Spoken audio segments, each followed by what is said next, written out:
Pour beaucoup, l'histoire semblait déjà terminée. Le cardinal Müller était écarté, dans ce qui apparaissait comme une nouvelle marginalisation d'une figure gênante. Mais est-ce vraiment le cas? C'est une question qui paraît simple, avec une réponse évidente, et c'est peut-être la plus importante à se poser en ce moment. Car la réponse évidente, comme nous le verrons, est fausse. Et derrière ce qui semble être une information limpide, se cache quelque chose de bien plus subtil quant à l'orientation de ce discours. À la fin de cette vidéo, vous comprendrez pourquoi ces nominations sont à la fois porteuses de sens et de contresens, et pourquoi la véritable question n'est pas celle à laquelle vous pensez. Commençons par les faits, précisément. Le 25 juillet 2026, Léon XIV a renouvelé la signature apostolique.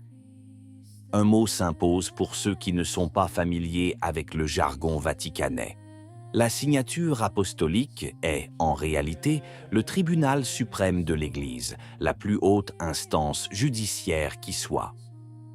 Le pape a nommé 7 nouveaux membres, 7 juges. Parallèlement, les membres précédents, dont le cardinal Gerhard Müller, ont quitté la cour. Voici la nouvelle qui circule sur Internet. Müller, l'un des cardinaux les plus appréciés des traditionalistes, ne siège plus à la Cour suprême. Cela semble être un signal très clair. Et l'interprétation évidente s'impose d'emblée. Un conservateur de plus marginalisé, un coup dur de plus porté à ceux qui défendent la même vieille doctrine. Fin de l'histoire. Mais si tel était effectivement le cas, alors expliquons un petit détail. Pourquoi les cardinaux Tobin et Grech sont également partis avec Müller? Et c'est là que les choses se compliquent, car Tobin et Grech ne sont absolument pas conservateurs. Au contraire, ils comptent parmi les voix les plus progressistes de tout le collège des cardinaux. Grech, en particulier, est le cerveau derrière le synode sur la synodalité. Si c'était une purge des conservateurs, que feraient 2 progressistes sur la même liste de départ? La réponse est simple et dédramatise le titre sensationnaliste. Personne n'a été licencié. La durée d'un mandat à la signatura est de 5 ans. Ces membres avaient été nommés par le pape François en juin 2021. 5 ans plus tard, leur mandat a tout simplement expiré, de plein droit. Tous réunis, avec des sensibilités différentes. Müller n'a donc pas été puni. Il est parti pour la même raison que Grech, parce que le moment était venu et c'est tout. Le premier indice nous a donc induits en erreur. La question se transforme alors et devient plus intéressante. Si la sortie est ordinaire, le véritable signal n'est pas l'identité de ceux qui partent, mais celle des personnes que le pape a choisi d'accueillir. Car oui, c'est un choix libre. Et voici la surprise dont aucun titre à sensation ne vous a parlé. Parmi les 7 nouveaux juges de la Cour suprême, Léo a placé l'archevêque Salvatore Cordileone de San Francisco. Et quiconque connaît l'Église américaine sait ce que ce nom signifie. Cordileone est l'un des évêques les plus fermes des États-Unis en matière de défense de la doctrine.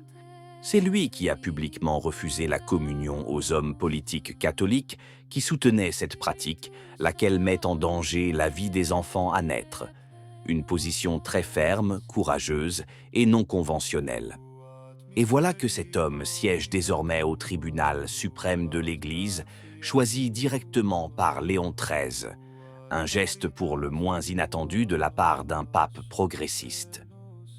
En effet, un canoniste de l'Opus Dei et un évêque polonais aux convictions traditionalistes se joignent également à lui. Ce blocage, dans l'ensemble, renforce la position du tribunal. La question se transforme donc à nouveau. Il ne s'agit plus de savoir si Léo fait fuir les conservateurs, mais au contraire, Léo renforce-t-il l'aile doctrinale? Il semblerait que oui. Mais arrêtez-vous là, car c'est là que le gouffre s'ouvre. Car le même jour, le 25 juillet, Léo a signé une autre nomination. Et celle-ci va dans la direction opposée. Le 25 juillet également, le pape a nommé à New York le nouvel observateur permanent du Saint-Siège auprès des Nations Unies. Il s'agit d'un poste diplomatique de haut niveau. Le choix s'est porté sur l'archevêque Christophe El Cassis, libanais, nonce de longue date aux Émirats arabes unis et au Yémen, délégué pour la péninsule arabique. Et voici le détail important. El Cassis a publiquement salué le document d'Abu Dhabi sur la fraternité humaine, le qualifiant d'aboutissement d'un dialogue sincère. Il est juste de dire que sa carrière est marquée par un dialogue mené en terrain difficile, ce qui a de la valeur. Mais ce document demeure, pour nombre de traditionalistes, profondément problématique. Car elle contient une phrase qui a suscité le débat dans le monde catholique, celle selon laquelle la diversité des religions est voulue par Dieu. Une affirmation qui touche au cœur de la foi. Voici donc le tableau complet, avec ses deux facettes. Le même jour, Léon a renforcé sa doctrine devant les tribunaux et a promu l'homme de dialogue d'Abu Dhabi à l'ONU. Un signal à droite, un à gauche, pour employer des catégories grossières. Dans la même signature, le même jour. Et voilà que la simple question du début se révèle être un piège.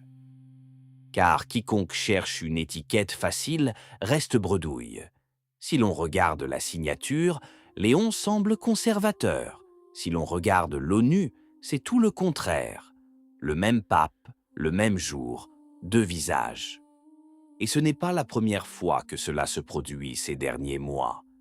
Quiconque suit honnêtement le discours du président l'a déjà remarqué.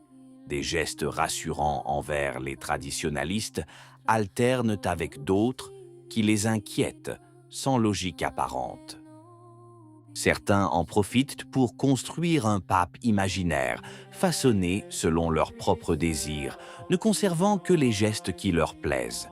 Mais un pontificat n'est pas un menu où l'on choisit ce qui confirme nos idées. Et si la vérité était qu'aucune de ces étiquettes ne convient? Et si nous tentions d'interpréter un discours pontifiant à travers un prisme trop simpliste pour la réalité? La prudence n'est pas de la tiédeur, c'est la capacité de ne pas se laisser berner par un seul signal, ni de désespérer face à un autre. C'est considérer les faits, tous sans exception, et sur la durée. Un pape n'est pas jugé sur une seule nomination, ni sur un titre de journal. Il est jugé sur l'ensemble de son pontificat, sur ses choix, considérés avec patience et sans précipitation. Et puis, il y a une chose que nous oublions souvent, pris dans nos analyses. Derrière chaque nomination se cache un homme, et non une simple étiquette. Même ceux qui partent aujourd'hui ont servi l'Église. Même ceux qui y entrent apportent leur propre histoire. Soyons vigilants, oui. Observons avec lucidité, demandons la clarté, et surtout prions pour ceux qui portent le fardeau de guider l'Église en ces temps si troublés. Car au final, la question n'est plus de savoir de quel côté se situe le pape. La vraie question, celle qui compte, est ailleurs. De quel côté choisissons-nous d'être chaque jour en restant fidèles? Et cette réponse, désormais, vous appartient.